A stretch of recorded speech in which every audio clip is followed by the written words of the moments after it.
E olha só, Brasil, para tudo, porque o que temos para trazer agora é seríssimo. O ex-presidente Jair Messias Bolsonaro acabou de dar uma entrevista e fez uma denúncia seríssima.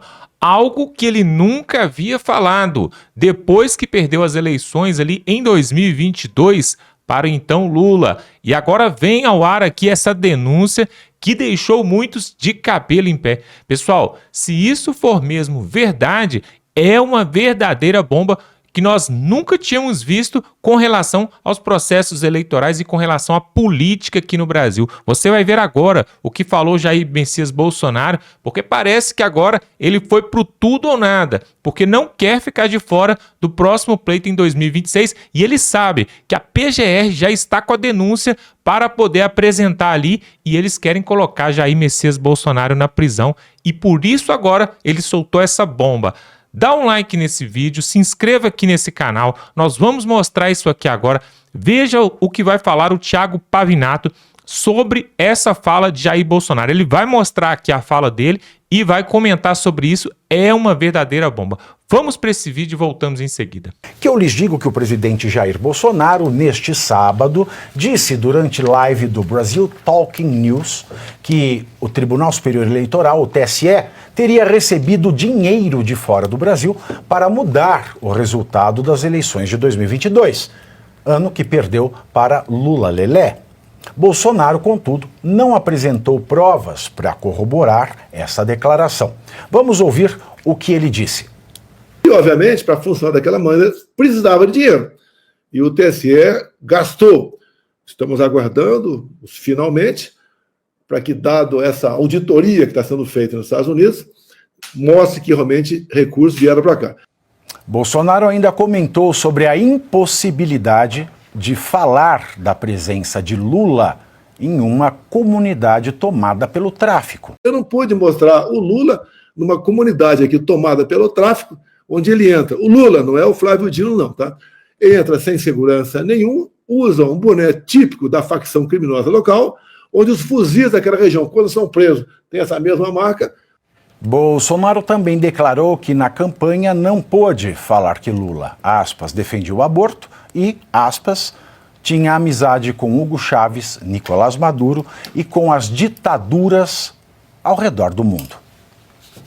Nós éramos, inclusive, preventivamente proibidos de tocar em certos assuntos. Por exemplo, na campanha não podia falar que o Lula tinha amizade lá atrás com Chávez, com Maduro, com Ortega, com Ahmadinejad, com as ditaduras do mundo todo. Eu não poderia falar, por exemplo, do Lula, da sua simpatia, quase uma amizade fraternal com o Hamas, com o Hezbollah, entre outros grupos terroristas de todo o mundo. Eu não poderia falar que o Lula, com imagem dele mesmo, defendia o aborto. Vale destacar que o chefe do Departamento de Eficiência Governamental dos Estados Unidos, Elon Musk, afirmou no dia 12 de fevereiro que o Deep State do governo norte-americano financiou a vitória de Lula contra Bolsonaro em 2022. Vale lembrar também que existe uma discussão aberta na Globo News, né? E o trecho desse programa, que eu não lembro qual é o nome do programa que foi ao ar, mas também foi compartilhado pelo presidente Bolsonaro nas suas redes, em que eles discutiam abertamente que o Brasil tinha recebido suporte da CIA, da CIA, a agência de inteligência norte-americana, para a eleição de 2022. Mas a matéria da Globo era aquela matéria chapa branca, né? O governo dos Estados Unidos, ele, através da CIA, auxiliou as eleições de 2022 para a defesa da democracia e na luta contra a fake news. E na luta contra a fake news, como se isso pudesse, como se isso fosse legal, como se isso fosse constitucional, como se isso não fosse golpe de Estado. Mas lá trataram, aí tudo bem, tal, é democracia. É democracia. Eu fico imaginando essas cabeças ocas desses homens e mulheres que vão comentar na Globo News, ou o nível da prostituição espiritual, porque eu respeito muito prostitutas e prostitutas da carne, porque é um meio de sobrevivência através do qual eles não enganam ninguém. o prostituto não te engana. Eles trabalham honestamente. Vendendo o corpo, pode ser pecado. Aí é a questão de religiosidade, mas eles não enganam ninguém. Eles podem fingir para o cliente, mas o cliente sabe que é fingimento. Agora, um prostituto moral, como esses homens e mulheres da Globo News, aí não tem salvação. Porque eles enganam, eles trapaceiam, eles se vendem para falar aquilo que os pagantes querem. Então é uma coisa pavorosa. A prostituição da alma é o degrau mais baixo da escala de degradação humana. É a prostituição espiritual. Aí tá, tudo bem, tá. Ajudaram a democracia. Eu fico imaginando, né? Aí fala assim, fulano estuprou ciclano. Mas ele estuprou em nome da democracia. Então tudo bem, tal. Ele estuprou contra a fake news. Então tudo bem. Não, crime é crime, não importa se foi por motivo A ou motivo B, o crime é crime. Então é muito venal, isso é tudo muito sério. O presidente Bolsonaro, ele conta que elementos virão para comprovar o que ele disse, mas isso ainda não foi mostrado. Mas em todo caso, na semana retrasada, nós trouxemos aqui no Faroeste, discutimos longamente, o TSE recebeu indiretamente, sim, dinheiro da Foundation Open Society. Indiretamente, sim, o TSE foi financiado por essa fundação do coiso lá. Qual que é o nome dele? Felipe Neto. Não, do Soros, Jorge Soros, que deu dinheiro para o Instituto do Felipe Neto, e o Instituto do Felipe Neto fez o chatbot de fake news do TSE.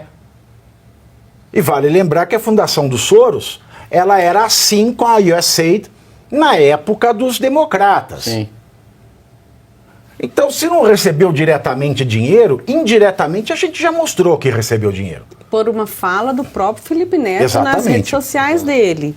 Né, que e também comprovado, porque está lá registrado esse valor de 250 mil dólares. E aí é que vem a questão, né, que é para combater a desinformação. É o que o presidente Bolsonaro falou aí agora, né? A desinformação que eles estavam combatendo era que não podia falar que o Lula tinha visitado determinadas comunidades, não podia falar que o Lula era amigo de ditadores, não podia falar que o Lula era a favor do aborto. Esta era a desinformação, que na verdade é uma informação, que esse dinheiro estava patrocinando e comprometendo a soberania do nosso país. E só para responder aqui a marmota da Gleice Hoffmann, que disse pra gente, marmota porque é termo mineiro, tá? Mas não o que tem outra significa palavra. Marmota? Uma marmota. Porque marmota no Rio de Janeiro não, é o povo pedindo mais mota. Marmota.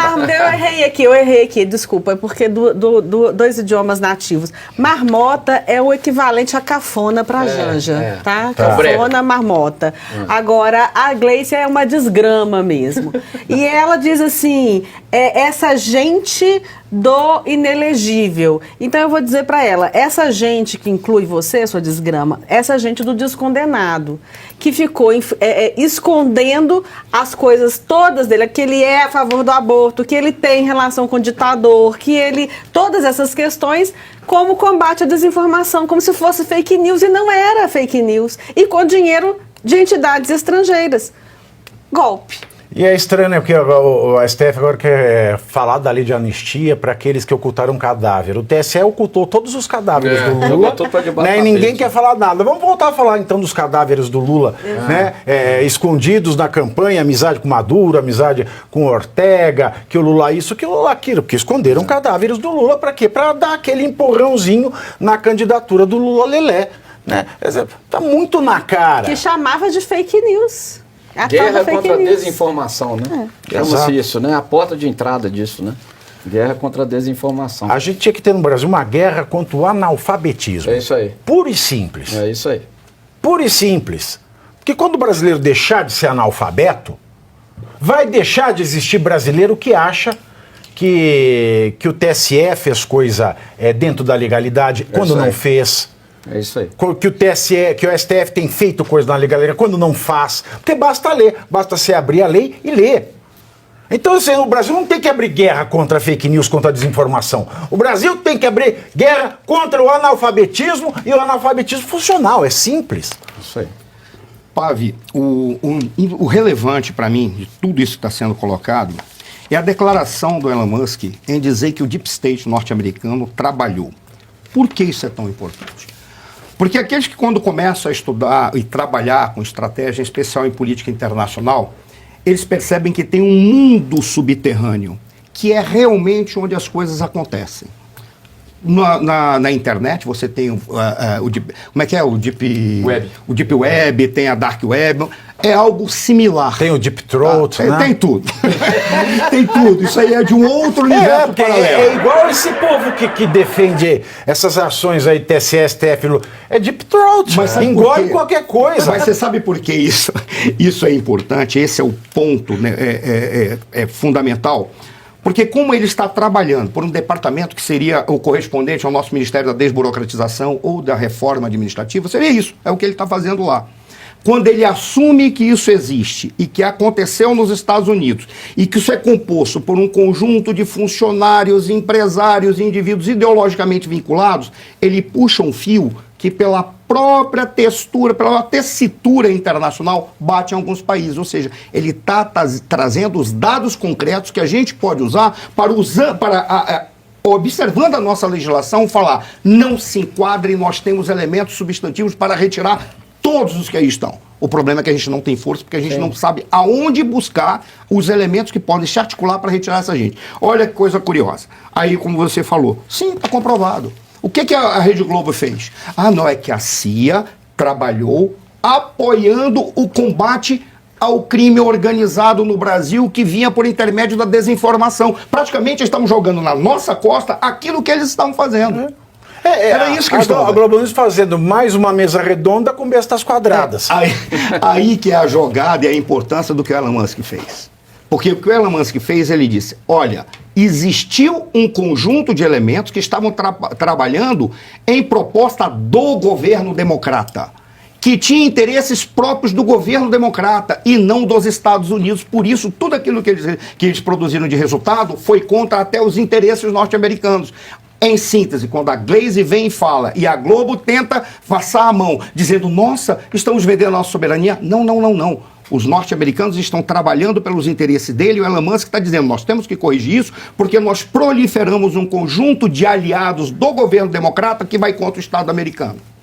E aí ele trouxe os elementos. Como ele tem esse interesse, ele vai trazer um monte de elementos para simplesmente respaldar aquilo que o Bolsonaro estava falando. O que o Bolsonaro falou? Ora, não é uma questão de que urna ou não urna. O problema todo é eu fui impedido de falar. E está comprovado que eu fui impedido de falar. Não é só para aquele elemento concreto jurídico que você trouxe para a gente, que é aquela legislação que foi feita em outubro. Não é apenas isso, não. É pela forma como o TSE trabalhou para prejudicar uma campanha em benefício da outra. Como é que eles faziam isso? Eu fiz comentários, eu quase apanhei uma vez num comentário lá no Rio Grande do Sul, numa rádio. Por que eu falei disso? Pessoal, ninguém está percebendo? Uma denúncia feita contra o Bolsonaro em 24 horas já está resolvido e o Bolsonaro está impedido de falar. Qualquer coisa que se fale contra o Lula demora uma semana porque eles têm que investigar a procedência da denúncia. Exato. Isso por si só já é uma fraude no processo eleitoral. E quando o PL, a coligação fez aquela ação das rádios, sim, né, eu não sei se a auditoria prestava ou não prestava, se tinha fundamento ou não tinha fundamento, eu não quero nem chegar no mérito. Mas o que o Alexandre de Moraes fez, ele denegou e aplicou litigância por má fé, sendo que o correto era distribuir, investigar, cair num relator, e aí o relator faz o juízo de admissibilidade. Não, matou na canetada, né? Matou na canetada. Tá claro que houve interferência na eleição, interferência interna e externa. Acho que isso é fato. Óbvio. Eu queria olhar para frente, 2026. Vai ser diferente?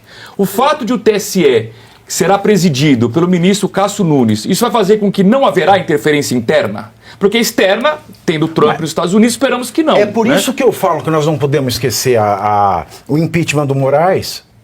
Porque tá bom, vamos empichar o Lula, vai ser o Alckmin candidato, vão preparar o Alckmin, vai ser uma maravilha, porque o STF vai governar em conjunto com o Alckmin. Sim. Aliás, a Mais proposta fácil do até. semipresidencialismo cai como uma luva com a... E aí, se não tiver impeachment de ministro do STF, o TSE pode fazer igual, porque já fez. Então já tem, mesmo que seja ilegal, eles vão falar assim, já tem, como é que fala?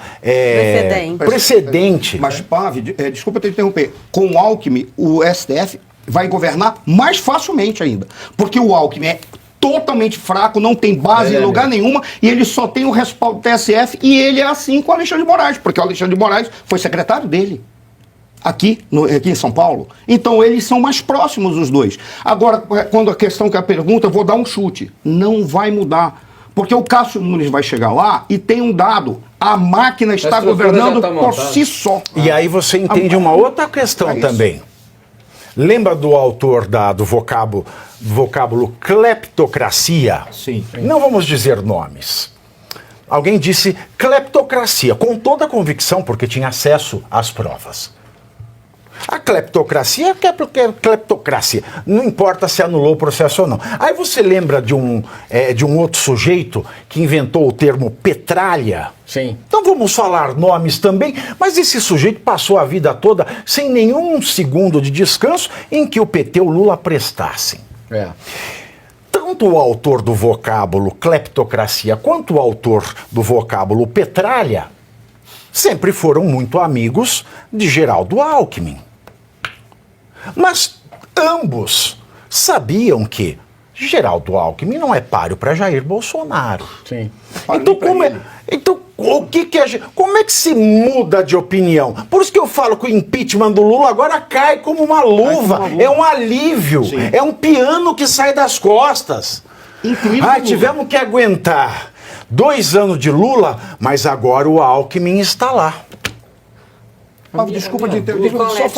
Só falar um... Tirem suas conclusões. Desculpa de interromper. Tire suas conclusões. E detalhe, o pior cenário para mim é o impeachment do Lula nesse momento, porque cai como uma luva para auxiliar o Alckmin, para auxiliar o STF, para manter a porcaria do Congresso da maneira como está, criar uma esperança que é uma ilusão e vai dar para a esquerda aquilo que ela quer, que ela vai dizer assim, nós somos uma vítima, nós somos limpos, que era suja, era centrão, que nós tivemos que negociar para retirar o Bolsonaro. Vai falar que é outro golpe. Exatamente, é outro golpe. Por isso o presidente está certo. De golpe em cima de golpe. Por isso o Bolsonaro está certo. Retira a queixão do impeachment da pauta. A pauta é 8 de janeiro. Só queria colocar uma pimentinha na discussão, se me permite, Pavinato. Se você colocar no seu também, eu deixo.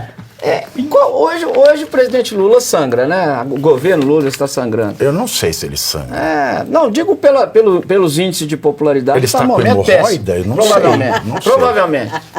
A minha pergunta e até para discussão mesmo, qual que é a capacidade do governo Lula continuar sangrando até 2026? Quer dizer, hoje ele está num momento péssimo. E se ele chegar em 2026 e tiver um momento diferente de popularidade? Isso é um ponto, assim. E aí, não vai aproveitar esse momento agora? É um bom ponto. Não é? É um bom ponto. Eu queria exatamente corroborar, porque tem uma parte do chat aqui que continua defendendo que a prioridade é o impeachment do Lula. E eu acho que, sim, tem lógica também. Acho que os dois campos aqui tem lógica na argumentação. Primeiro, como o falou o Davi, é uma oportunidade agora derrubar o Lula, sem dúvida nenhuma. Isso salvaria a economia com o Alckmin, independentemente se o Alckmin é fraco ou não é.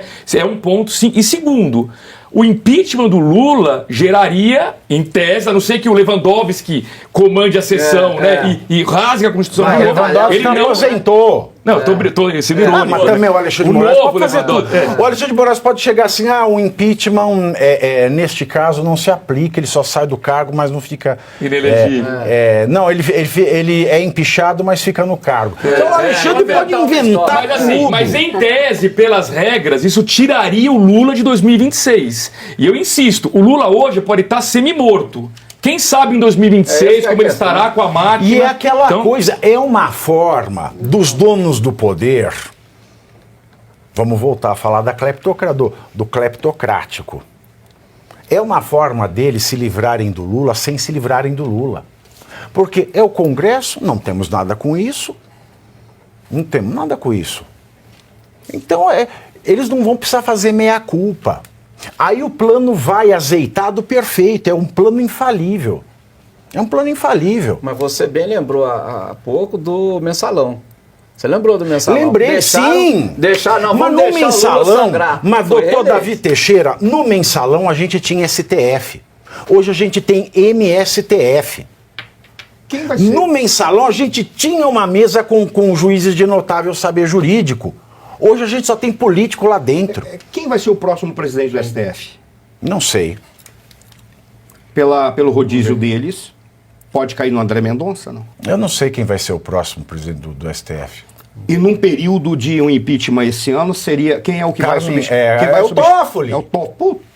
É o Toffoli. É o Toffoli. Não, é o Toffoli, não, é o Barroso. Não, O Barroso é o atual. Não, Barroso é o atual. Então, se for um impeachment do Lula agora, é o Barroso. É o Barroso. Entendeu? Olha, com todo Mas respeito, o presidente do STF, ele não tem poder. Seria sucessor do Barroso. Quem? O Fachin O seria Fachin. que dá quase a mesma coisa. O Fachin era o fundador do PT também. Não, a mesma coisa com um pouco Mas menos de assim, o presidente do STF ele não interfere no impeachment. O que o Lewandowski fez, ele deu uma sugestão. O Senado acatou porque quis. Aí é que tá o detalhe, ele não interfere. Mas ele bem conduziu, né? A condução é a seguinte, agora, ó, chama petição tal, chama a defesa, fala fulano, fala cicrano. Aconteceu de ele muito marotamente dar uma sugestão, aí você pega aquelas bestas quadradas do Senado, passou. A questão é, ele não interfere no palco. Mas ele interfere nos bastidores. Com certeza. Então, nos bastidores ele chega lá e ele impõe, inclusive, aquilo que ele quer. O cachorro oculto. O cachorro oculto atua desde sempre nos bastidores. E sem contar que agora nem precisa dessa interferência, porque já tem o precedente do impeachment da Dilma. Verdade. Então a chance de acontecer a mesma coisa em uma possibilidade de impeachment do Lula é muito grande. Mas é aquela coisa, tem dois impeachments. Se um é difícil, é um remédio amargo, e dois você esquece, não vai acontecer nunca. Tem que escolher um.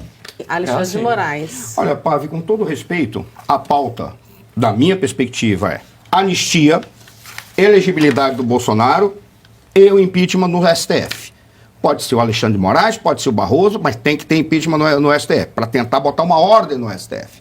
O Lula entra como uma quarta pauta. Até mesmo, eu acho que, diante dos quadros que está sendo posto, é mais viável, ao invés do impeachment do Alexandre de Moraes, anular a eleição pelo que aconteceu. Eu também, eu sou adepto disso desde que a eleição aconteceu. Desde que saiu a resolução do 20 de outubro de 2022, eu falei, isso é nulo, não tem valor jurídico. Sim. Não tem valor jurídico. Se essas denúncias agora forem comprovadas... E você quer saber de uma coisa também? Quer saber de uma coisa?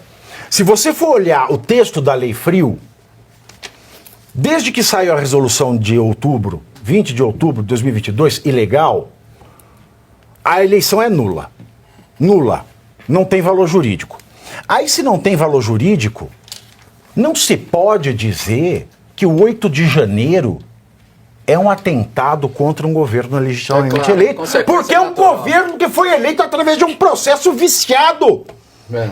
E as manifestações... Você derruba tudo. E as manifestações... São legítimas. Foram exatamente por causa disso. Legítimas. A população não considerava que a eleição tinha sido legítima por causa dessas questões. Não foi. Até você me provar que o dia 5 de março de 2022 é depois do dia 20 de outubro de 2022, a eleição não foi legítima.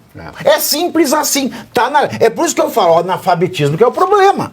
Porque se você soubesse ler, você ia no planalto.gov.br, você lia isso aí. E agora ainda vem essa questão de dinheiro de entidades estrangeiras interferindo nas eleições presidenciais do Brasil, que isso sim, Gleice Hoffmann, é interferência na soberania do país. Você precisa estudar, volta pra escola. E aí quem ia ter que responder por crime de golpe era o senhor Alexandre de Moraes e os coleguinhas dele de TSE, Carmen Lúcio, inclusive, do Cala a Boca já morreu, mas agora vou pôr só a cabecinha. Eles que deveriam estar presos por golpe de Estado. E o dado que a Ana trouxe, não é a questão só de ser uma entidade estrangeira.